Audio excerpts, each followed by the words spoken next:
నేను చిన్నపిల్లడిగా ఉన్నప్పుడు మా సోదరు మా తల్లిదండ్రుల గారి నుంచి మేము అడవిని మొక్కలు తీసి పాము పుట్టలు అన్నిటినీ తీసి క్లీన్ చేసుకొని ఒక పంటగా ఒక కైలు చేసుకొని మెట్ట భూమిలో దాంట్లో సాగు చేసుకుంటా ఉన్నాం అన్నమాట. 56 కుటుంబరాలు మాది కుటుంబరాలు, మొత్తం ఎస్సీ మాదిగ కుటుంబరాలు. కష్టానికి నష్టానికి ఎన్నో కష్టాలు పడి భూములు గెడ్లు కూడా తిని 10 రూపాయలు కూలీలకు పోయి పిల్ల సాగిన మా తండ్రి మట్టింపాటు గ్రామంలో. అదే మట్టింపాటు గ్రామంలో ఆంచాలకు వస్తే ఒక అంగడి లేదు, ఏమి లేదు, ఒక కొలి ఉండేది. అది కూడా పొడవలు చేసుకునేదానికి ముద్దుగట్లు అవి చేసుకునేదానికి. కూడు లేక నీళ్ళు లేక అడవిలో పడి ఆ మొక్కలు తీసుకొని గుడి చేసుకొని ఎన్నో కష్టాలు పడి సేద్యం చేసుకుంటుంటే ఇప్పుడు సంవత్సరానికి వానలు వస్తేనే మినుము వేసుకుంటాం, లేదంటే పనులకు పోతుంటాం. ఇప్పుడు మా తండ్రి కూడా మొన్న నీళ్ళు స్వర్గస్థులు అయిపోయాడు. నాకు ఊహ తెలిసిన తర్వాత నుంచి కూడా మేము ఆడే పుట్టి పెరిగింది. నెక్స్ట్ వచ్చేసి 93లో మాదిగ కులానికి 56 పట్టాలు ఇచ్చారు గవర్నమెంట్.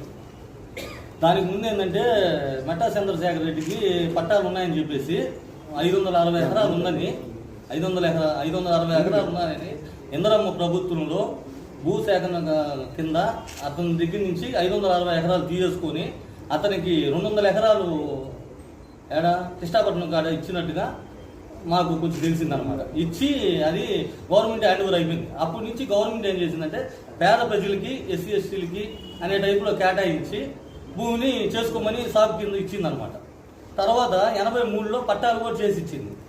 ఆడొచ్చేసి నెంబరు ఆయన పేరు ఏంటంటే ఆంచల్లో కరపనాయ ఈ చాలా విధాలుగా గుడిసెలు పీకేయటం, ఇల్లులు పీకేయటం 1980 నుంచి చేస్తూ వచ్చినా కానీ అన్నీ తట్టుకొని చేసుకుంటా వ్యవసాయం చేసుకుంటూ వస్తున్నాం. ఇప్పుడు కూడా 2002లో జామాయిల చెట్లు వేస్తే మా చెట్లు పీకిపిచ్చేసి 500 మందిని తాగుబోతులు పెట్టి రౌడీలను పెట్టి మమ్మల్ని కొట్టి నానా రభ చేసి 500 మందిని దింపి పీకిచ్చేసారు జామాయిల చెట్లు.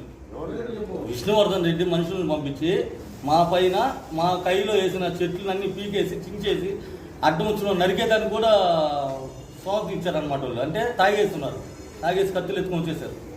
కానీ మేమంటే భయపడి వెళ్ళిపోయాం. ఈ ఫోటోలు ఏంటంటే చెట్లు చూపించుకునేదానికి ఫోటోలు తీసి ఇంకా భయభ్రాంతిలోకి గుమ్మయ్యాం అనమాట. తర్వాత సీఏ గారికి కలెక్టర్ గారికి ప్రతి ఒక్కరికి అర్జీలు ఇచ్చాం 2002 నుంచి.